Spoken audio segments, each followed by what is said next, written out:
Jeunesse et participation volontaire aux grands défis du Cameroun. Fidèles abonnés, recevez nos salutations. Merci de nous renouveler votre confiance. Nous sommes ici au Relais Porte-Maillot, au cœur de la ville de Maroua.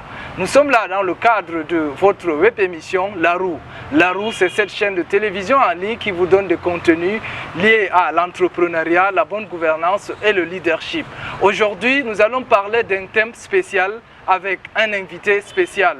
Nous allons parler bien entendu de la fête nationale de la jeunesse. Je vous laisse le temps de vous abonner à notre page, de partager la vidéo après la page en couleur.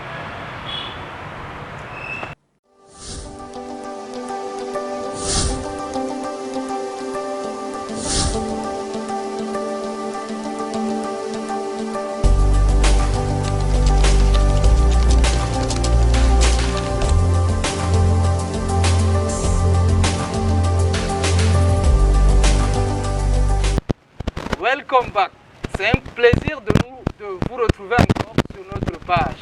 Nous sommes là dans le cadre de l'émission La Roue et nous allons parler cet après-midi de la fête nationale de la jeunesse qui va se célébrer cette année sous le thème Jeunesse et participation volontaire aux grands défis du Cameroun.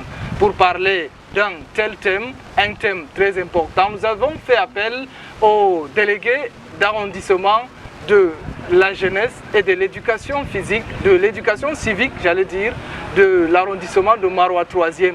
Il s'agit, comme vous l'avez constaté, de M. Winamo Fidéliste. Monsieur le délégué, bonsoir. Bonsoir. Bienvenue sur le plateau de La Roue. Merci, mes salutations à tous vos téléspectateurs. Vous êtes au four et au moulin à quelques heures de la célébration de la fête nationale de la jeunesse. Alors cette année, en dehors du traditionnel défilé qu'on a l'habitude de voir, qu'est-ce qui est prévu? Quelles sont les innovations de la fête nationale de la jeunesse qui va se célébrer le 11 février prochain? Je tiens déjà à remercier la plateforme La Roue pour l'opportunité qu'elle m'offre de parler de la fête de la jeunesse en ma modeste personne de délégué d'arrondissement de la jeunesse de Maroua 3e. Et il faut déjà rappeler que le contexte dans lequel nous organisons cette célébration est un contexte particulier. Non seulement le problème d'insécurité existe dans notre pays, surtout dans notre région il y a de cela quelques années. Le problème sanitaire est venu encore s'y ajouter. Nous avons aussi la grande carte qui venait à peine de se clôturer, de s'achever ici dans notre grand pays. À Garoua, on a eu des matchs qui se sont joués. Donc, en termes d'innovation, le programme national harmonisé a pris en compte tous ces volets, surtout en insistant sur le fait que nous devions prendre en compte, la pandémie de la Covid-19 dans l'organisation de ces fêtes. C'est pourquoi il y a une particularité dans l'organisation. Il a été sollicité dans tous les lieux d'organisation de cette fête déjà non seulement de délocaliser les fêtes au plus proche des populations, mais de permettre à ce que ces fêtes se célèbrent avec des nombres de carrés réduits au niveau de chaque établissement. Il a été donc arrêté qu'au niveau national, qu'il ne soit présenté que 49 enfants dans un seul carré, donc un carré de dans un carré 7. De défilé. Oui, oui, et c'est 7 x 7, donc c'est 7 enfants x 7, ça fait 49, et ces 7 enfants ne représenteront uniquement que leur établissement. Donc chaque établissement ne présentera qu'un seul carré. Oui, et ce qui réduit déjà la taille des carrés qui étaient souvent à 2, 3 ou 4 dans les années, oui, par chaque établissement dans les années précédentes.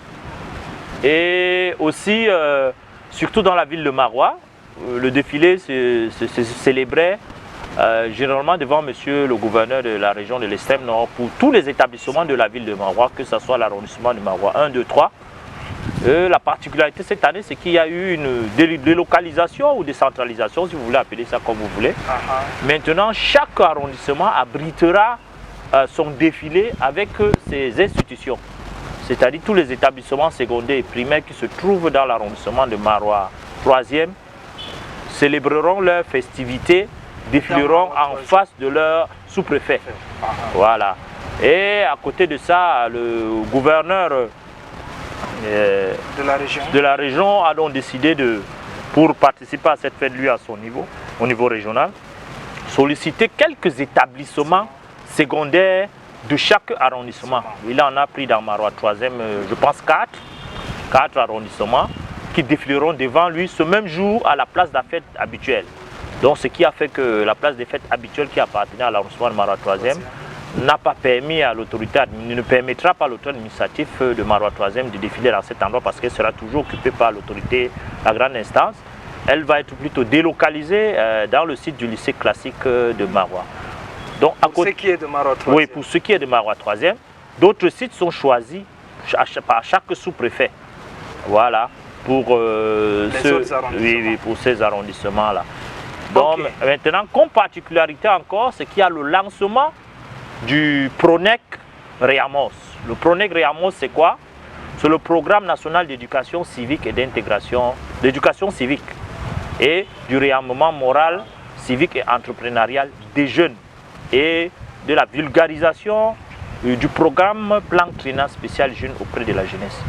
Et aujourd'hui, ce jour, je vous parle, je sors d'un atelier de formation, oui, et de facilitation et d'information non seulement des différents partenaires qui interviennent dans la mise en œuvre du PTS, que sont les ministères partenaires, MINESA, MINEFOP, MINEPIA et tous ces ministères, avec les organisations et associations de jeunesse qui étaient présents, tous les CNJC étaient présents de l'arrondissement de Marois, des arrondissements de Marois, avec les différents chefs d'antenne régionaux des différents projets et programmes des différents ministères de la ville de Marois. Cette cérémonie a été présidée par monsieur le préfet du département du Djamaré au foyer de jeunes de Domayo. Donc, après cela, le ministre a bien voulu lancer cette activité dans le département de Logone et Chari. Oui, après qu'il ait fait le lancement, le début du lancement, le premier dans la région du Nord, dans le département de Poli, il a donc continué le lancement dans la ville dans le Logone et Chari, où il a voulu bien lancer ce programme d'éducation civique qui va être implémenté au niveau des établissements, au niveau des centres de formation professionnelle universitaire comme extrascolaire. Donc c'est un programme qui va se déployer dans les jours à venir parce qu'il est encore nouveau, il faut déjà le vulgariser pour que les gens en prennent connaissance. Okay. Parlons de l'historique de cette célébration. Pourquoi le 11 février? Pourquoi la date du 11 février pour célébrer la jeunesse camerounaise? Il faut déjà rappeler que cette date a été fixée par le président Ahidjo, je crois bien en 1966. Et c'était suite à la réunification des Cameroun anglophone et le Cameroun francophone. Donc, c'est suite à des événements qui se sont déroulés, on ne va pas les rappeler parce que ce n'étaient pas des événements assez heureux, que le président Ahidjo a décidé donc, de fixer cette journée comme la journée qui célèbre la jeunesse du Cameroun. On est donc passé d'une date à un événement national. Ok. Cette année, la fête de la jeunesse se célèbre sous le thème jeunesse et participation volontaire aux grands défis du Cameroun. Oui. Pourquoi le choix de ce thème? Le choix de ce thème, il est clair, hein, parce que le Cameroun a envie d'émerger. Dans son principe d'émergence en 2035, il a beaucoup de défis à relever. Nous pouvons les citer, vous les connaissez. On a le défi sécuritaire, on a le défi économique, on a le défi emploi, hein, on a le défi développement infrastructurel, développement énergétique. On a autant de défis. Maintenant, on a mis l'accent, on met l'accent sur la jeunesse parce que ce sont les jeunes qui porteront demain, qui géreront demain ces défis-là. C'est pourquoi on insiste que la jeunesse soit volontaire à participer, hein, à relever ces défis pour qu'ils puissent pour qu'ils aient un Cameroun prospère et émergent. Cette vision que du chef de l'État, le président Paul Biya, à l'horizon 2035, qui met en place des mécanismes pour arriver à cela. Nous avons, vous constatez, le Cameroun est en train de se transformer. Déjà, avec la CAN, il y a une grande transformation sur le domaine infrastructurel, surtout sportif et par rapport au routier, et aussi hôtelier, touristique aussi. Maintenant, nous sommes en train de, il est en train de vouloir, à côté de ça, pour accélérer le développement éducatif et de la formation des jeunes, il a doté le Cameroun de toutes les universités dans toutes les régions du Cameroun. Il vient de mettre en place, créer des universités dans toutes les régions du Cameroun. Donc, c'est pour que les défis sur les plans éducationnels, sur les plans énergétiques, sur les plans scientifiques, sur tous les plans soient relevés. Et qui peut les relever, ces défis, c'est la jeunesse, parce que c'est elle le fer de lance de la nation. Donc voilà ce qu'on peut dire. Le thème a été choisi à bon escient parce que nous savons que nous avons de grands défis. Voilà même le défi sanitaire, qui est l'un des défis par lesquels nous sommes passés. La CAN nous a prouvé à suffisance que le Cameroun a passé ce cap et que le Cameroun est prêt, puisque nous avons été toujours, nous avons respecté toutes les mesures gouvernementales et les mesures barrières durant tout cet événement de la CAN. Monsieur le délégué, nous allons sortir par là. Vous avez une grande expérience de questions jeunes. Que pensez-vous? Quelles sont les voies, selon vous, qui peuvent permettre aux jeunes de relever les grands défis du Cameroun? Déjà, l'un des premiers défis, l'un des premiers obstacles de la jeunesse, c'est l'insuffisance dans l'information. Nous avons des jeunes qui ont des talents, pour ceux qui ont des talents. Nous avons des jeunes qui ont des talents, mais il leur manque parfois d'accompagnement et d'orientation. Nous avons des jeunes qui sont capables de faire des merveilles, mais ils ne sont pas bien accompagnés. Pourquoi? Parce qu'ils ont le manque d'information. L'information reste l'un des éléments très importants pour pouvoir se développer. Et maintenant, il y a à côté de ça la formation. La formation du jeune aussi, il faut mieux se bâtir pour pouvoir faire quelque chose. Parce que si on ne sait pas faire quelque chose, on ne peut pas se construire. Oui, il faut apprendre à faire quelque chose.